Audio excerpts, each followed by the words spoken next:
So here we have another problem. Notice it's just a little bit longer. They're going to get longer and longer as we go along.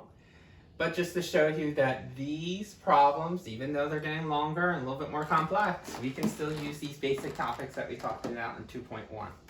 So remember, draw a line where the equal sign is, and notice that's what I did. The second part of this is go to your first step, simplify. When you simplify, focus on just one side of the equation at a time. However you want to do it. If you have a piece of paper, cover it up. If you have your hand and you want to cover up, just cover up one side of the equation as you go. Okay? So let's focus on just this side. So here, notice I have a set of parentheses. We always get rid of parentheses before we do any collecting. Okay? Got to get rid of all parentheses.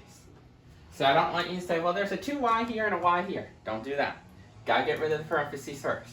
So you take the outside number and its sign. Remember, if it doesn't have a sign, it's understood as positive. So you're going to distribute a positive 4 to both terms inside the parentheses. Distributing is a fancy way of saying multiply. So 4 times 2y is 8y. 4 times negative 1, negative 4. Now notice this plus y was not in the parentheses. So I'm not distributing this 4 to that. Just bring it down since it's outside the parentheses. Now, just because you were able to get rid of the parentheses doesn't mean you're done yet. Remember, we have to finish both A and B. So now let's collect any like terms on just that left-hand side. So label everything if you need to. Coefficient, variable, constant, variable. So we got to match variables with variables. Now, how do you combine a variable with another variable? Well, the first thing is you need to have coefficients. Here you have an 8. Here you don't have a coefficient. So you can always slip in a 1. We talked about this before. If you see a letter without any coefficient, you can always put in a 1. This way, now we can label. This is clearly a positive since there's no sign. This is positive because you got a sign. When you have two signs that are the same, we're going to add. 8 and 1 is 9. Who wins the tug of war? 8 players versus 1. Guy with the higher coefficient. 8 players, more team. So it's going to be a positive. Notice y stayed y. Remember how I talked about this the other day? Think of variables as labels. 8 yaks plus 1 yak means I have 9 yaks. Now, just take this negative 4, because it's a constant, bring it down. We didn't have any other constants on this side of the board. So you're left with a coefficient, a variable, and a constant. Nothing like. Now that we're done, focus on the left. Cover this up in your mind and see if there's anything that you can do on this right-hand side. Ask yourself, to simplify, do you have any parentheses? No. Do you have any like terms? That's the second part.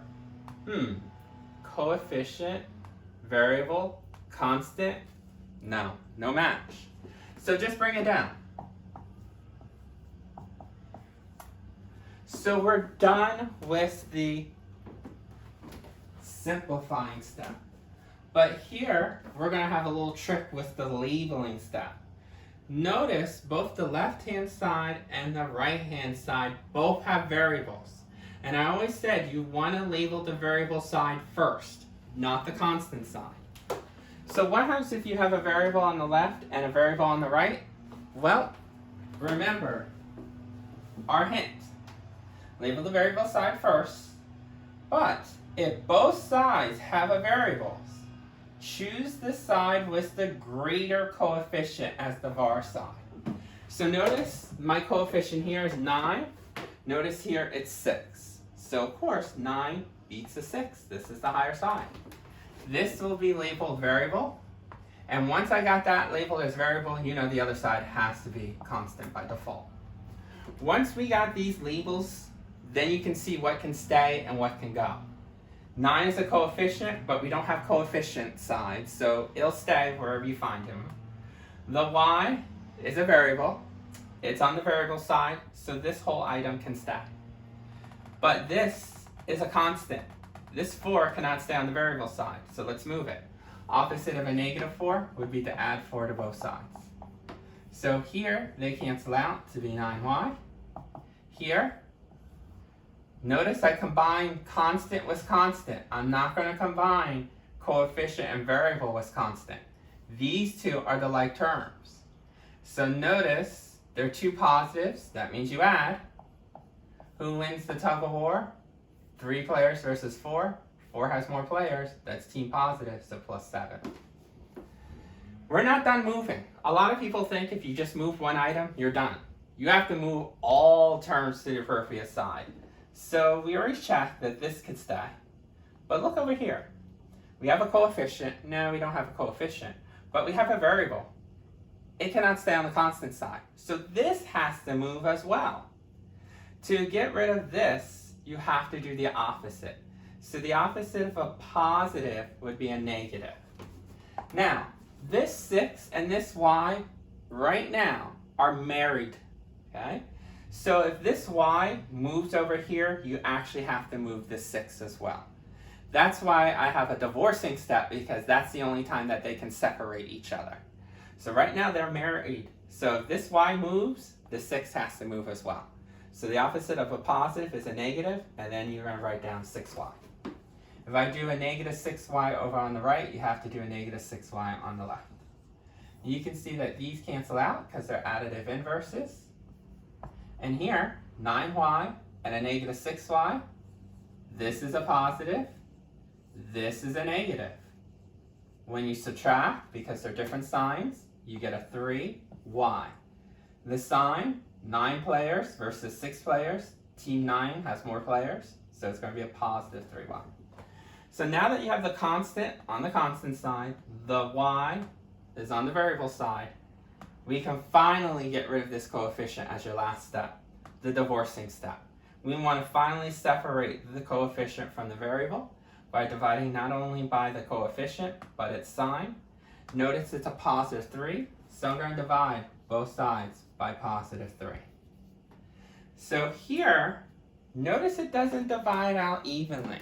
I want to warn you that some of the problems that you might occur won't be an integer, okay? They might not divide out evenly. Double check to make sure you did all the signs correctly, but there might be 1 or 2 of them that you'll stumble across that will give you a fraction. So 7 cannot go into 3. So we're going to leave our answer as 7/3. You want to leave it as a fraction. Do not put it as a decimal point, because the computer grades your work, and when you put it as a decimal, that sometimes is rounded, and if it's not equivalent, if it's not exactly the same, they're going to mark it all wrong. They don't care that you did all the steps correctly. If they saw 2.3, they're going to like, well, that's not the same thing as 7 divided by 3.